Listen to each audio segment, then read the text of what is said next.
Ladies and gentlemen, Palace Press Officer Undersecretary Claire Castro.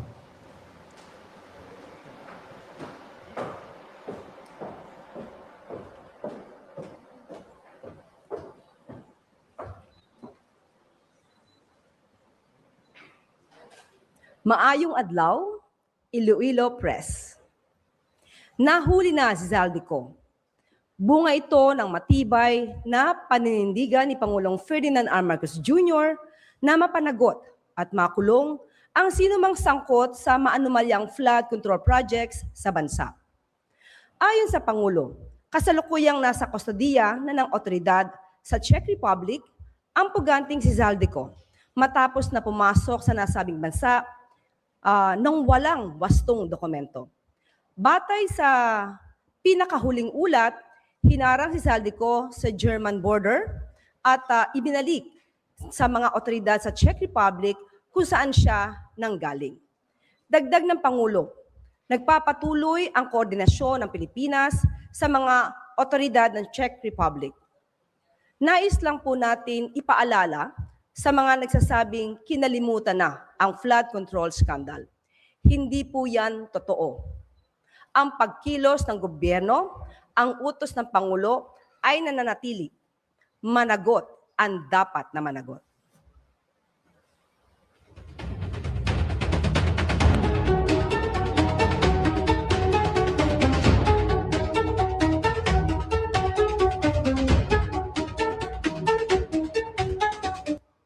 Sa gitna ng mga hamon dulot ng tensyon sa Middle East, tulong ni Pangulong Ferdinand R. Marcos Jr. sa sektor ng agrikultura patuloy na nag-uumapaw. Ngayong araw ay binisita ng Pangulo ang La Trinidad Vegetable Trading Post at ang Benguet Agra Pinoy Trading Center kasama si Department of Agriculture Secretary Francisco Kiko Tiu Laurel Jr.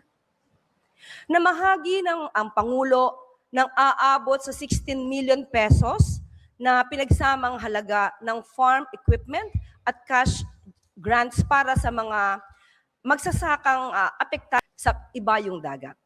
Sa nasabing halaga, aabot sa 8.54 million pesos ang farm inputs at equipment at 7.25 million pesos naman ang cash grants ng pinamamahagi sa farmers, cooperatives, and associations. Ayon kay Pangulong Marcos Jr., ramdam ng pamahalaan ang pasanin na dulot ng presyo ng langis na siyang nagpapabigat sa gastusin ng mga magsasaka. Kaya naman, inatasan na ni Pangulong Marcos Jr. ang lahat ng ahensya na tugunan ang mga hamon sa logistics ng produktong pang-agrikultura na dulot ng pagtaas ng langis.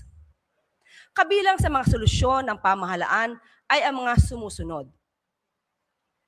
Pagbubukas ng agricultural trading centers, pansamantalang libreng toll fees sa mga agri-truck na bumabiyahe sa mga expressway sa Luzon. Fuel subsidy na halagang 3,000 hanggang 5,000 pesos mula sa Department of Agriculture. Pamamahagi ng personal assistance to farmers and fisher folk at ng families or PAFF kung saan tatanggap ng mahigit 2,300 pesos na cash assistance ang higit 4 na milyong magsasaka sa buong bansa. Pinag-igting na rin ang Kadiwa stores at ang pagbili. At bibili na rin ang Office of the President ang humigit kumulang na 20 toneladang gulay, tig 10 tonelada mula sa La Trinidad at 10 tonelada rin mula sa Ordaneta. Ipapamahagi ito sa mga nangangailangan nating mga kababayan sa Metro Manila, kasama na ang Muntinlupa bilang tulong. At ito'y kasama na rin ang Manila City Jail at walang gutom na proyekto ng DSWD para sa mga orphanage. Sa huli, binigyan diin ng Pangulo na makakaasa ang taong bayan sa walang patid na pagtulong ng pamahalaan upang mapagaan ang buhay ng bawat Pilipino sa gitna ng mga paghamon sa loob at labas ng bansa.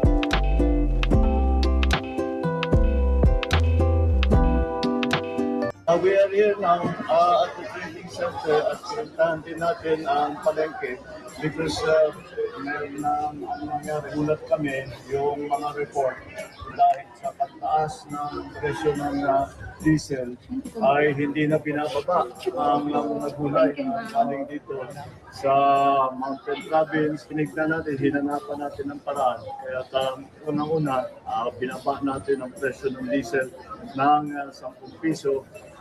Tapos yung mga charges ng mga local government, winave na muna.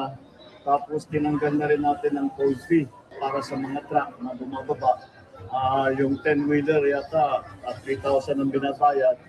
Yung 4-wheeler 1,000 ang binabayad. Ngayon hindi na sila kailangan magbayad for a short time hanggang matapos itong problema natin sa pagtaas ng presyo ng langis.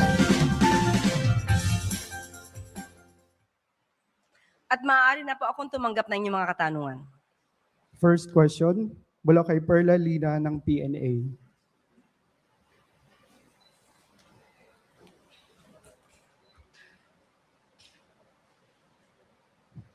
Magandang umaga po, ma'am.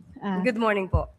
Ma'am, what prompted po the extension ng filing ng annual income tax returns to May 15 po?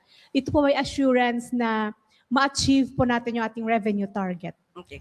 Nakausap po natin si Secretary Frederick Go ng DOF at ito po ay para tulong na rin sa lahat ng mga kababayan natin. Although alam po natin na ang deadline ng pagbabayad ng income tax ay April 15, pero po para mas makapagbigay pa po tayo ng allowance or extra time sa mga magbabayad at kinakailangang merong kompletuhin mga dokumento at mga attachments.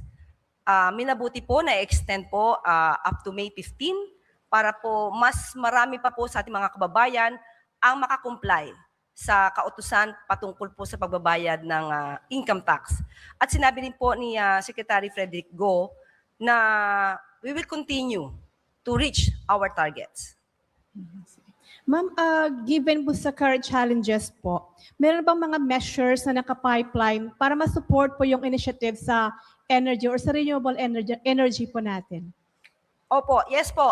Ang DOE po ngayon, the DOE is now fast-tracking the renewable energy, actually 22 renewable energy projects, including the energy storage projects po. At ang kinapapalooban po nito ay ang 12 solar projects, 6 hydroelectric plants, 2 biomass facilities, 1 wind project, and 1 integrated renewable energy storage system. So nakatutok po ang DOE para sa ating mga alternative resources. Thank you po. Next question, Marian Erinieta ng Radyo Pilipinas. Good morning po, Mariam from Radyo Pilipinas, Iloilo. Yusek, may ilang pong mambabatas na gusto pong ipagpaliban muli yung pagdadaos natin ng barangay at SK elections para makatipid yung pamahalaan. Ano po ba yung posisyon ng Malacanang o ng Palasyo tungkol po dito? Nabanggit nga po na makaaari makatipid ng 16 billion para dito po kung hindi maitutuloy ang nasabing eleksyon. Ang Pangulo at ang gobyerno pong ito ay open sa lahat na maaaring suggestion na siya makakabuti sa ating bansa. So kung magkakaroon po sila ng anumang bill or panukala po dito at aaralin po ito ng Pangulo, basta po ito'y makakabuti sa ating bansa, open po ang Pangulo para dyan. Next question, kay Jinel Baclay ng Radyo Pilipinas. Ay, Yusek, magandang tanghali po. Ginel Baclay ng Radyo Pilipinas. Karaniwang nakafocus tayo o nakatuon yung ayuda sa low-income sector sa gitna ng energy emergency. Meron po bang nakahandang tulong ang gobyerno para naman sa middle-income earners na ramdam rin yung pagtaas ng presyo ng langis, Yusek? Meron po. Hindi man po natin masasabi na cash assistance ang tinatanggap ng mga middle income or middle income earners.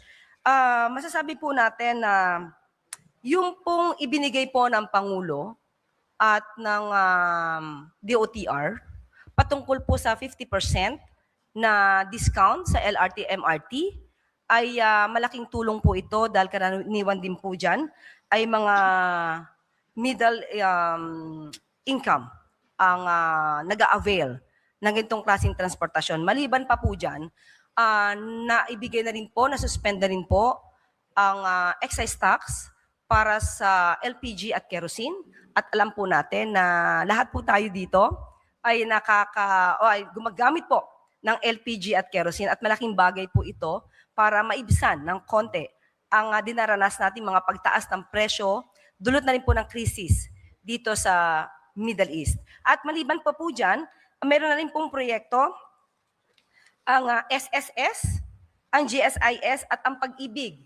At atin po lang babanggitin na sa SSS po ay up to 60 billion pesos na rin po ang financial assistance at benefit services ang ibinibigay sa mga members, pensioners at mga employers sa pamamagitan po ng mga loan programs.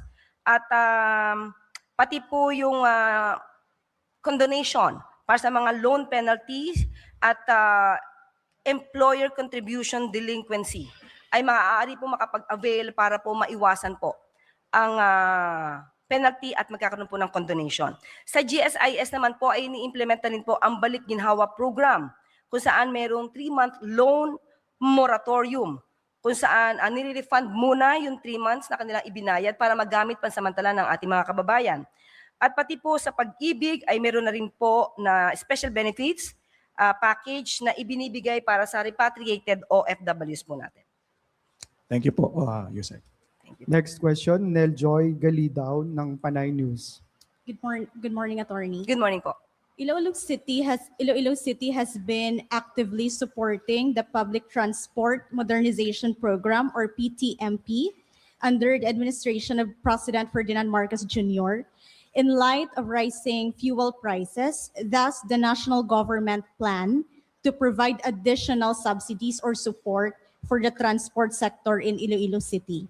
Meron pong proyekto ang gobyerno patungkol po sa fuel subsidy at service contracting. Although ito po ay sinimulan muna sa Metro Manila, ang utos po ng Pangulo ay ipatupad to sa buong bansa. At makakaasa po ang mga drivers natin dito sa Iloilo City na ang tulong pong ito ay makakarating po dito sa ating area ngayon. Follow-up question po.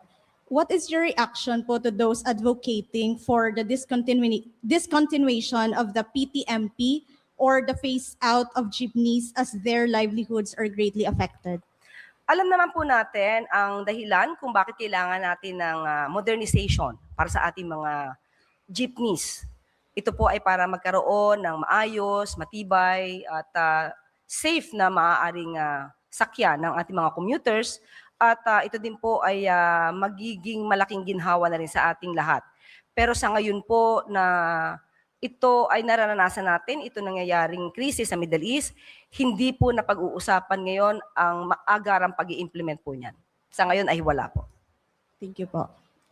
Next question, Myla Diao ng Panay News. Good morning po, Yusek.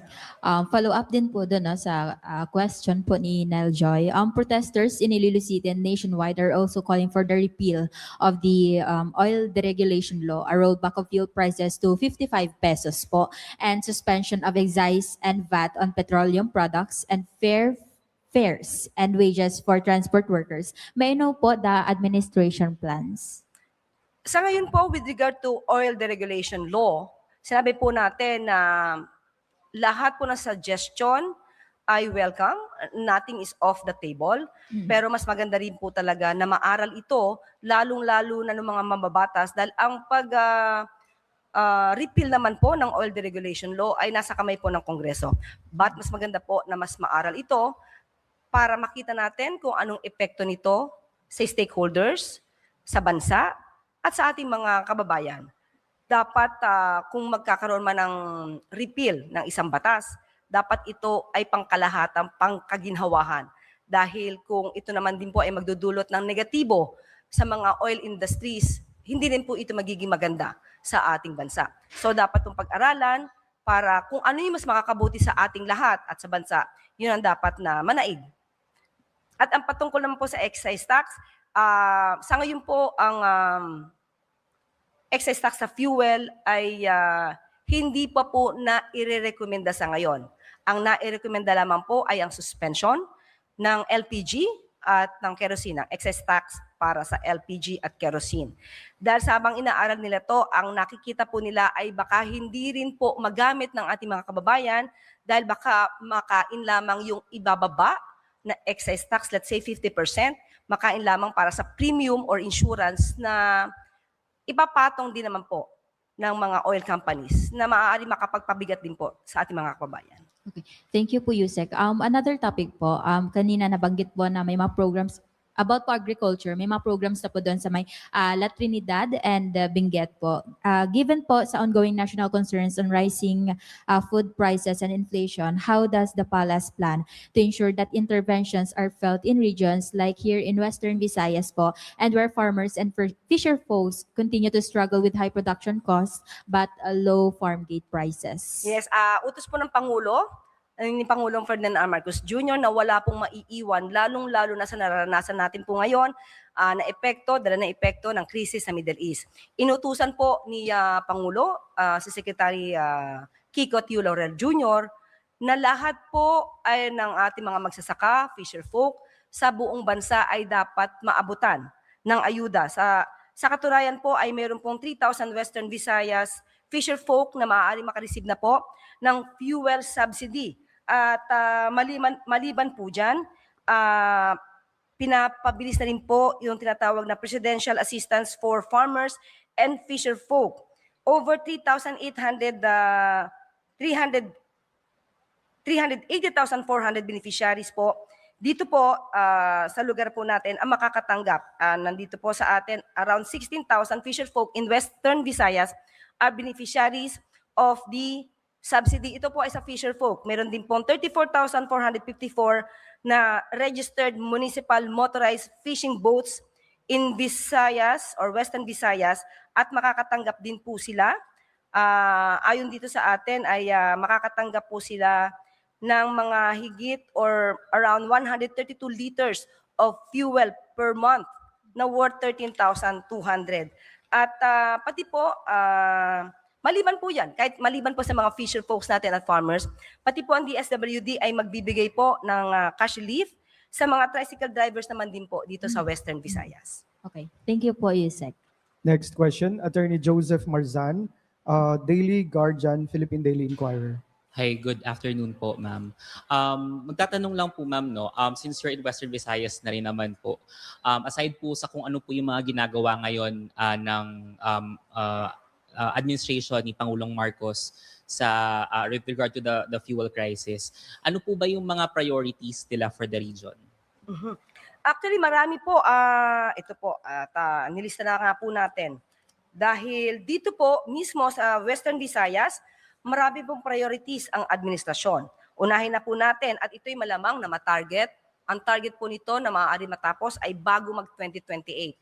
So, unahin po natin itong Panay-Guimaras, 138 kV Interconnection Project, Nabas-Katiklan-Boracay Transmission Line Project, Boracay Circumferential Road, Katiklan Airport New Passenger Terminal Building, rehabilitation of Uyungan Bridge in Iloilo, Halaur River Multipurpose Project Stage 2 or JRMP2, and expansion of Libas Port in Rojas City. Meron pong mga projects na in the early stages, but hindi siguro ito matatapos sa panahon ni Pangulong Marcos Jr. Pero sinisimula na po ito. Nandyan po ang Panay East, West Road, Panay Guimaras Negros Inter-Island Link Bridge, Panay River Basin Integrated Development Project. At sa ngayon ay patuloy pa rin po na pinag-aaralan ang major projects katulad po ng Panay Railway System at Iloilo-Capiz-Aklan Expressway. Kaya po ang Western Visayas po Makakaasa po kayo na kayo rin po ay tinutukan ng ating Pangulo. Babalik lang din po tayo sa sa current fuel crisis, ma'am. Kasi na-mention din po earlier this week ng Philippine Institute for Development Studies na kapag nagpatuloy po yung fuel crisis natin, magkakaroon po ng demand erosion when it comes to our food products. Sa mga po natin sa food sector po natin, ma'am, particularly, ano po yung mga interventions na iniisip pa po ng administrasyon aside pa po dun sa mga na-mention na natin kanina? Okay, ngayon sa pagtungkol naman sa food security natin, unang-una, ang utos ng Pangulo, hindi tayo dapat mawalan ng supply ng krudo, ng produktong petrolyo. Yan ang unang iniutos ng Pangulo. Dahil kapag ka po talaga wala tayong supply ng fuel, mahihirapan po tayo magpatuloy. So yun ang unang-unang pinag-utos ng Pangulo. At kasabay po niyan, pinag-uusapan din po ang maaaring pagtaas ng presyo ng fertilizer. Pero sinabi po rin ng Pangulo na dapat ang mga magsasaka po natin ay matuloy at mapagpatuloy na mabigyan ng mga ayuda para tuloy-tuloy pa rin po ang kanilang pag-ani. At ito po naman ay para sa atin. Sa ngayon po, pinag-uusapan pa po ang rice cap para sa mga imported na produkto na bigas. Pero wala pa po sa ngayon na final decision with regard to that. To add lang po, ma'am, sa retail sector po natin, ma'am, meron po ba tayong interventions din po? Ano po yun? Sa retail sector po. Again, sorry. Sa retail sector po, ma'am. Retail sector. Sa ngayon po, ang huli namin pag-uusap ni Secretary Tio Laurel Jr., may mga pagkakataon po kasi kung pagbabasehan po natin, ang presyo sa grocery, iba po kaysa sa palengke. May tumataas na presyo pagdating sa palengke at yun na po ay sakop ng DA, hindi na po siya sakop ng DTI. Noong nakausap po natin si Secretary Laurel Jr., may mga pagkakataon po daw kasi ang mga nagtitinda sa palengke ay minsan arawan kumukuha ng kanila supplies as compared doon sa mga nagbibigay ng supply sa grocery. Normally, mga 60 days. Kaya nakakapag-negotiate pa tayo sa mga manufacturers na kung maaari, wag munang magtaas ng presyo sa basic commodities, basic needs and prime commodities. Pero sa palengke, since araw-araw sila bumibili, mas tumataas ng konti because of the logistics. Pero yun pa rin po, kung darating po yung pagkakataon na hindi pa talaga tumitigil ang sigalot sa Middle East, maaari pong makipag-negotiate muli sa mga manufacturers dahil baka dumating po yung time na maaapektuhan na rin sila talaga ng pagtaas ng presyo ng crudo. Salamat po, ma'am. Next question, RJ Castor, Daily Guardian, Manila Times. Good morning, Yusek. May we know lang the candid reaction of the President upon learning the arrest of Zaldico? Opo. Kagabi po ay siguro bago mag alas 10 ng gabi ay nakausap po tayo ng Pangulo. Kasama po natin si Secretary Dave Gomez at ipinaalam sa atin kung pinaka-update sa pagkakahuli dito kay dating Congressman Zaldico. At siya po ang naunang nagbalita, nag-post ng update patungkol po dyan. At of course, ang mararamdaman ng Pangulo bilang siya po ang naging nanguna sa pagpapaimbestiga ng mga anomalya sa flood control projects. Although wala pa pong inaakusahan ng Pangulo, walang inaakusahan ang gobyerno kung sino ang guilty or not guilty. Pero kung kayo ay nababanggit na maaari may kinalaman, nararapat lamang po na imbestigahan. So ngayon po na may kaso, dahil ang pagkakaiba naman po kay Zaldico, meron na po siyang kaso at ang kanyang passport po ay canceled. So lumalabas na siya ay fugitive. So ang isang fugitive dapat lamang pong mahuli at sa pangunguna ng Pangulo, na nalaman niya na isang fugitive ay maaari nang maibalik sa Pilipinas, maganda pong balita yan. Was he happy considering that Zaldico is one of the big fish sa flood control anomaly na naaresto na siya? Definitely. Dahil sabi nga po natin, ang utos po niya, managot ang dapat na managot. Kung isang tao po ay may warrant of arrest, fugitive, cancel ang passport, sino po ang hindi matutuwa na ang isang taong fugitive ay maibabalik sa Pilipinas para managot. Just a quick follow-up on the same topic. How prepared is the president considering that before Zaldico's arrest, Zaldico is dragging the president's name into the flood control anomaly, saying na siya yung mastermind.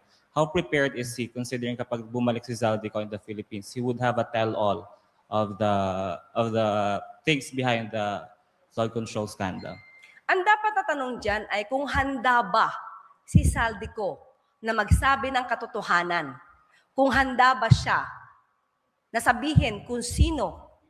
Kung hindi natin sinasabing siya'y guilty. Kung sino ba yung kanyang mga nakasama.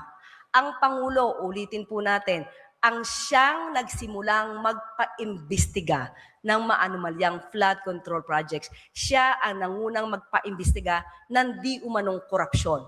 Ang Pangulo ay handang makinig sa lahat na maaaring sabihin ng mga taong involved at dapat na managot sa batas. Thank you, Yusek. Last question on my end. Can we have a reaction lang from Palace considering na mayroong in-affirm ng Commission on Audit yung notice of disallowance sa Office of the Vice President, and how will this affect possibly yung impeachment process that is now in the House Justice Committee? Okay po, even before naman po, uulitin po natin, ang nais ng Pangulo talaga ay malinis ang gobyernong ito mula sa korupsyon. At kung sino po yung liable, ay dapat lamang din pong managot. Kung sinasabi at sinabi naman din po ng COA na ang apila ng Vice Presidente patungkol sa notice of disallowance na nagkakahalaga ngayon ng 73 million pesos, ay sinasabi ng COA na dapat ibalik ng Vice Presidente at ng iba niyang mga kasamahan. Nagpapatunay lamang ito na yung unmodified opinion kung saan sinasabi nilang transparent at naayos at nagamit na mabuti ang pondo, ito po ay pinasisinungalingan ng COA sa very recent decision nila denying the appeal or the petition for review filed by the OVP under the leadership of Vice President Sara Duterte. Yun naman din po ang gusto ng gobyerno. Kung sino po yung may sala, dapat ang COA ay mabilis kumilos. Hindi lamang po COA, pati po AMLAC dapat mabilis kumilos. Thank you, Yusek. Next question, Kim Kaluyo, K5 News FM. Good day, Yusek. I'm Kim. By the way, my question is with the circulating what you call fake news, no? Especially in terms of social media. What possible charges could be filed against those proven to be spreading fake news, especially in terms or particularly in terms of the health of the president himself? In the case of Eloy Bogris, which is a local from Iloilo, now based in Dubai, what will be the process or the steps to be taken by the government against those who've been mentioned by the Ombudsman? First of all, she can be liable for damages. She can be held liable for civil libel. She can be held liable for utterances of fake news that disrupt public order. So, lahat po ito ay maaari siyang pagbayarin ng danyos, maaari siyang makasuhan ng criminal cases, at maaari siyang ma-issuehan ng warrant of arrest. Is there a chance po, Yusek, na... Hindi lamang po yung sinasabi niyong kababayan niyo dito, hindi lamang po siya, lahat po na nag-spread ng fake news. We're talking about fake news. We are not curtailing anybody's freedom of expression. Hindi po saklaw. At hindi po yun ang pinipigilan natin. Only those spreading fake news. What's the latest po in terms of those mentioned by the Ombudsman? What is the steps being taken right now? With regard to the fake news peddlers? Yes po, the 3 vloggers mentioned by the Ombudsman, especially including the local vlogger from Iloilo, now based in Dubai. Since there is already a memorandum of agreement signed by DICT, DOJ, and PCO, from our end, the PCO had already filed the endorsement for further investigation of these 3 vloggers so that if there will be a case to be filed against them, then they should be held liable for that. what's your warning po or message to those who are spreading fake news in social media against the president or against the government, Yusek? Unang-una, kung gumagamit naman po tayo ng ating kaisipan, ang mga fake news spreaders hindi na dapat tutuwin na warningan, alam naman nilang mali ang kanilang ginagawa. So, warning, hindi po ito ang nararapat na salita para sa kanila. Hindi na kailangan silang warningan. Alam nila ang ginagawa nila, alam nilang mali ang ginagawa nila, alam nilang naninira lamang sila. So, kung ano man ang kanilang ginagawa, they should face the consequences. Yan na po ang huling katanungan, Yes, po. Yussi Claire. Balik sa'yo. Yan na po yung last question, Ayun na ba? Yussi Claire. Opo. Okay. Bago po tayo magbigay ng good news, of course, gusto po nating pasalamatan muna dahil nandito rin po ang ating secretary, si Sec Dave Gomez. Of course, at kasama din po natin, babagitin ko na po, si DG Kat De Castro. Nandiyan din po si Director Robertson Ramirez. At banggitin ko na rin po, nakasama po natin sa pagkakataong ito ang aking anak na si Camille Sichung. Thank you. At good news po sa ating mga kababayan. Pinahabaan po ni Pangulong Ferdinand R. Marcos Jr. ang validity ng mga pa-expire na dokumento sa pagmamaneho at pagrehistro ng mga sasakyan. Kung ang inyong lisensya at rehistro ay mag-expire na ngayong April 2026, hindi po kayo dapat mabahala dahil na-extend din po ang validity nito ng 3 buwan. Ipinag-utos ng Pangulo sa Department of Transportation sa pangunguna ni Secretary Giovanni Lopez na palawigin pa ang validity ng mga mag-expire na lisensya. Drivers and conductors licenses, student driver's permits, at motor vehicle registration. Ayon kay Pangulong Marcos Jr., layunin nito na maibsan ang pasanin ng publiko sa gitna ng mataas na presyo ng langis. Hangarin din ng Pangulo na mabigyan ng sapat na oras ang mga motorista na makapagrehistro. Sa panahon ng pagpapalawig ng validity, walang ipapataw na surcharges, multa, o parusa para sa late renewal ng mga nasabing dokumento sa Land Transportation Office. Isa lamang ang hakbang na ito sa malawakang kampanya ng gobyerno upang maibsan ang pasanin ng taumbayan. Patuloy ang pamahalaan sa pagkilos upang pagaanin ang buhay ng bawat mamamayang Pilipino.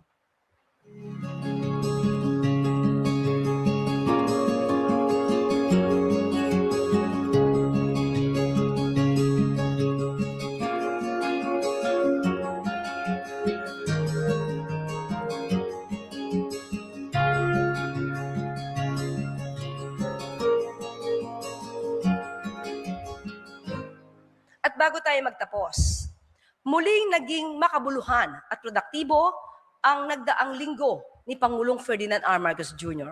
dahil sa kaliwat ka ng mga aktibidad na kanyang personal na dinaluhan.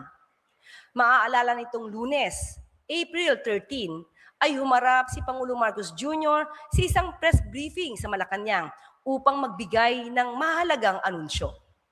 Una ay ang update tungkol sa kanyang kalusugan kung saan tiniyak ng Pangulo na nasa mabuti siyang kalagayan, taliwas sa mga peking ulat na pilit pinapakalat ng iilan upang iligaw ang mga Pilipino. Pangalawa ay ang pagtapyas sa excise tax sa mga produktong LPG at kerosene sa pag-alis ng Pangulo sa nasabing buwis na bawasan ng 3 pesos 36 centavos ang kada kilo ng LPG at 5 pesos 60 centavos naman sa kada litro ng kerosene. Ayon sa Pangulo, isa lamang ito sa mga hakbang ng pamahalaan upang maibsan ang bigat na dulot ng kaguluhan sa Middle East. Nitong Martes naman, April 14, muling pinulong ni Pangulong Ferdinand R. Marcos Jr. ang Uplift Committee upang tukuyin ang mga paraan para tulungan ang ating mga kababayan gaya ng 10 pesos per liter fuel subsidy na ipinatutupad sa parehong araw. Sa tulong ng fuel subsidy, binigyan ng malaking diskwento sa diesel ang mga driver-operator ng mga PUV. Kabilang ang nasabing subsidy sa inisyatibo ng gobyerno upang maghatid ng angkop at pantay-pantay na tulong sa lahat ng naaapektuhan ng global oil crisis. Sa parehong araw ay tinanggap naman ni Pangulong Marcos Jr. sa isang courtesy call si Ambassador of Oman to the Philippines, His Excellency Nasser Said Abdullah Al Manwari sa Pilipinas ay patunay sa maganda at matibay na ugnayan ng Oman sa Pilipinas. Isa ang Oman sa mga bansang nagpapapasok sa mga Pilipinong nais lumikas mula sa gulo sa Middle East. Maliban dito, tinanggap din ni Pangulong Marcos Jr. ang credentials ng 6 na non-resident ambassadors. Designate sa isang seremonya sa Malacanang. Nagmula ang mga embahador sa Albania, Azerbaijan, Ivory Coast, Iceland, Georgia, at Somalia. Magiliw na tinanggap ng Pangulo ang mga kinatawan ng ibang bansa sa kanilang mga bagong tanggap na tungkulin. Miyerkules, April 15 ay tumungo naman sa Tacloban City si Pangulong Marcos Jr. upang pangunahan ang bayanihan para sa balikbayang manggagawa. Ang nasabing kaganapan ay bahagi ng National Reintegration Program ng pamahalaan para sa mga bayaning OFW na naapektuhan ng gulo sa Middle East. Layunin ng programa na tulungan ang ating mga kababayan na makahanap ng trabaho matapos ang namatanggal sila. Sa Tacloban City pa rin, personal na dumalo ang Pangulo sa mass oath-taking ng mga bagong promote na mahigit 2,100 teachers and principals. Ang mass promotion ng mga teaching staff ay kabilang sa Expanded Career Progression o ECP system na naglalayong tiyakin na walang guro ang magreretiro bilang Teacher 1. Sa ngayon ay umaabot na sa 65,000 teachers and principals ang na-promote sa ilalim ng ECP system. Kahapon naman, April 16, ay pinangunahan ni Pangulong Marcos Jr. ang biyayang bigas para sa Maynila, kung saan personal niyang namahagi ang sako-sako na bigas sa mga mamamayan ng lungsod. Ang nasabing kaganapan ay bahagi ng programa ng pamahalaan upang wakasan ang kagutuman sa bansa. Ang hangarin ng Pangulo na siguraduhin na sa pagtatapos ng kanyang termino ay wala na magugutom na Pilipino. Kaninang umaga, binisita ni Pangulong Marcos Jr. ang La Trinidad Vegetable Trading Post at Benguet Agri-Pinoy Trading Center upang magbigay ng aabot sa 16 million pesos na tulong, pinansyal at mga kagamitang pang-agrikultura sa ating mga magsasaka. Isang pamahalaang nagtatabaho at naghahatid ng serbisyo. Ito ang hangaring patuloy na isinusulong ng Pangulo para sa bawat Pilipino.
Atin lamang ikukorek ang aking nasabi.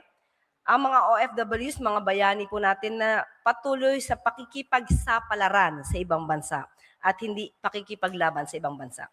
Kagdiri natapos ang aton press briefing. Maayong adlaw para sa bagong Pilipinas.